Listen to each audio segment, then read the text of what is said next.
Assalamualaikum warahmatullahi wabarakatuh. Waalaikumsalam. Terima kasih kepada Ibu Ika selaku dosen pengampu, juga terima kasih kepada teman-teman yang sudah menyempatkan hadir pada pertemuan kali ini. Kami dari kelompok 6 akan mempresentasikan materi tentang membandingkan pendidikan Indonesia dengan beberapa negara lain. Di antaranya itu Finlandia, Jepang, Cina, Korea Selatan, Australia, dan Amerika. Next.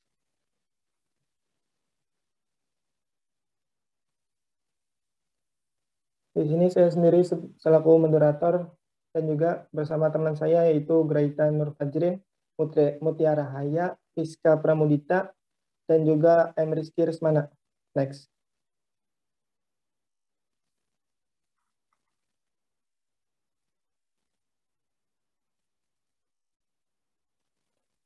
Yang pertama itu mari kita kenali dulu pendidikan di Indonesia.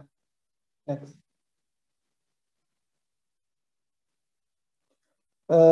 Ciri pendidikan Indonesia yang berbeda dengan negara lain. Yang pertama yaitu pendidikan usia dini. Pendidikan usia dini merupakan hal yang baik untuk melatih perkembangan motorik anak.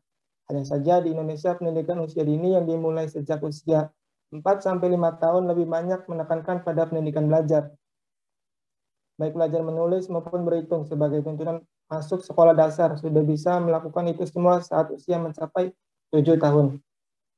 Di Indonesia porsinya lebih banyak belajar daripada bermain dan sudah dibiasakan dengan mengerjakan berbagai pekerjaan rumah. Sementara di luar negeri, fokus belajar anak di usia dini lebih menekankan pada bermain dan belajar berinteraksi, juga bereksplorasi lingkungan sekitar, sehingga berfokus pada melatih perkembangan motorik anak. Kemudian yang kedua yaitu waktu belajar. Indonesia memiliki waktu belajar yang sangat padat dan terbilang cukup lama, di mana sebagian besar waktu di siang hari dihabiskan untuk belajar, sementara di luar negeri, sebagian besar waktu di siang hari dihabiskan dengan bermain dan belajar. Bermain dan belajar berinteraksi dengan lingkungan. Waktu belajar di Indonesia secara rutin rata-rata masuk pukul 7 pagi hingga setengah 3 siang, dengan jadwal yang padat dengan pelajaran di kelas.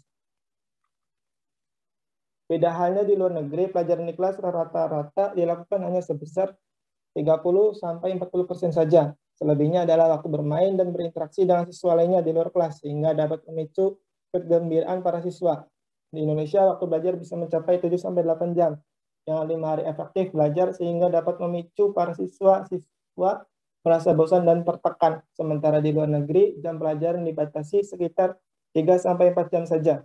Itu pun porsinya masih besar untuk anak bermain dan berinteraksi. Kemudian yang ketiga yaitu tugas dan pekerjaan rumah.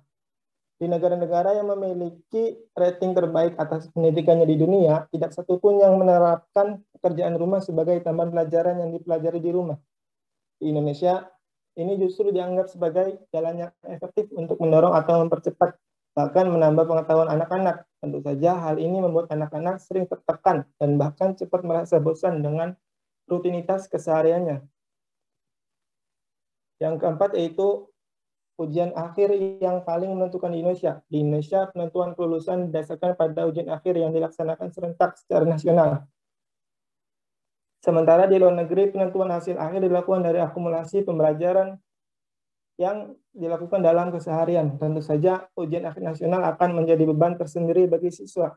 Dan tak jarang juga siswa yang memiliki prestasi atau jarak kelas terpaksa harus gigit jari saat tidak mampu melalui ujian nasional.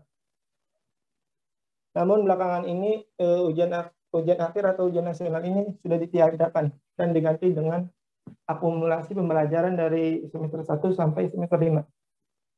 Dan juga ditambah dengan beberapa portofolio. Kemudian yang terakhir yaitu biaya pendidikan.